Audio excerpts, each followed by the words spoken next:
Hello again from everybody at KSHE 95. My name is Nick Bacott with 2 T's.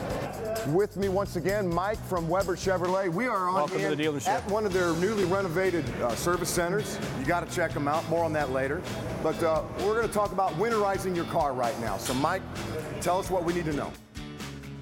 Number one fluid to worry about is your good old windshield washer jug antifreeze. The stuff is available from us during the winter. We kind of up the alcohol content because we want that stuff to help us melt that frost and junk off the windshield.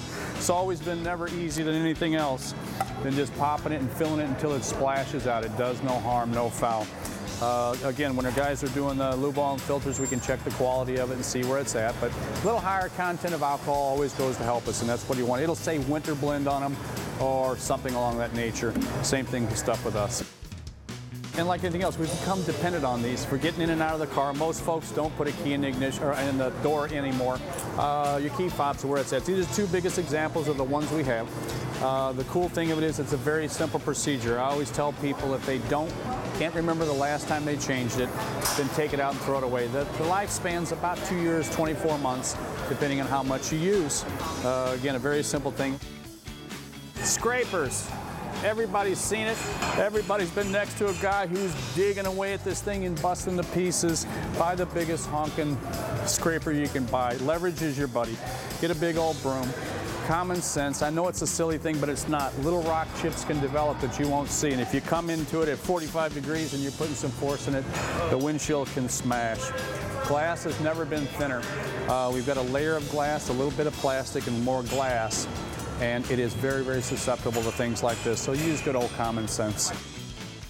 One of the biggest things that we run into is refreeze. Regardless how new your car is, how old your car is, the weather strip that seals the door to the car, keeps wind and junk out, ages.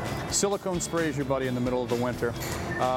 That perimeter of that needs to be squirted or sealed so that when we have a 40-degree day, a 20-degree day, a 40-degree day, a 20-degree day, it freezes on it, increases the difficulty of opening that door. Don't spray it directly on the weather strip because it gets all over the thing, just goes, it's horrible to clean off. Put it on a nice clean rag, shoot it until it's just kind of dripping, saturated. We wipe it down real good, let it dry just a little bit, and then wipe it down again. It's going to go a long way to repel water and salt and junk so that the door doesn't freeze. So a bug out bag, think about this. Think about yourself and the basic stuff that you need to be comfortable for 4 to 5 hours in the car. Always get bottled water. Gloves, those cheapo jersey gloves, you can buy a bag of them. You can throw them away, who cares? But a lot of times folks don't have them in the winter. You should, but you don't. Good old basic stuff so that you can survive. Not a survivalist kind of thing. Just be comfortable during that time because there's things, again, beyond your control. Just be prepared. Be aware. Have your car in tip-top shape. Stay with the car. And I've seen people get stranded in the wintertime without the proper clothing. You know, they didn't bring a coat with them because, oh, I'm just going to be in the car. You know, they won't have to get out of the car. Well, they didn't anticipate the car breaking down. So dress right, you'll thank me later. Bring it in. I got some good, sharp guys. We can go over these things, make sure you got good, safe travel. That's what we're here to do. Thank you, Mike. Fair enough. Good seeing you again. Another reminder about the Weber Chevrolet smartphone app.